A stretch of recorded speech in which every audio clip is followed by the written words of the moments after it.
Qaraylı, Şapkay. İyi. Sen okmaq xatınlarını yaratasın mı? Ya, yaratma. Talta turgan xatınlarını yaratasın mı? Bilmemezsen. Gittin de, andilarını kim yaratsın? Kekir ayak olarını Ellemiz kılıçtı oturasın. Alay sen yaratma. Yok, alay sen tağayın aşarga hazırlayı bilmeyi turgan xatınlarını. Yok indi. Hatun kızı premo ebezini istitindim, aşağıda pişirme. Niçin yaratayım diye?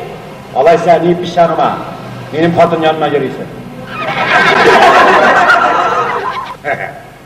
Oranı Şerefi. Sen Levitan'ı bilesin mi?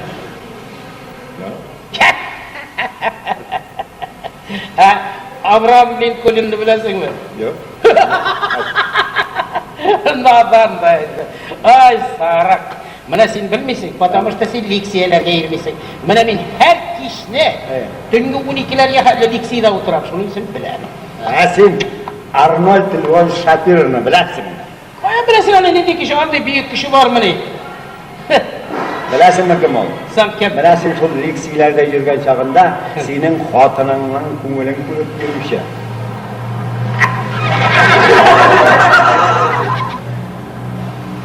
Şerefi, ayvet tügel. Nasıl evet diyor? Yaxşı tügel, ayvet tügel. Men komandirovkada vaqtda оказывается sen menim xatın yanına kirgelep girisin, yaxşı tügel. Yaxşı tügel. Sufyan'da senin de anlap olmaz. Sufya yaxşı, elbette. Sen naşar değilsin. Kararım, Şapkay. Bir gün sizin yanından ötüp gittim. Sen birinci katta tarafı. Yoku bölmekizde var mı? Perdeyi kurulmadan. Ut cana, korasan sen balayı şeref ki. Yürüye patronunu kovup çıkırsın. Güle yazdım.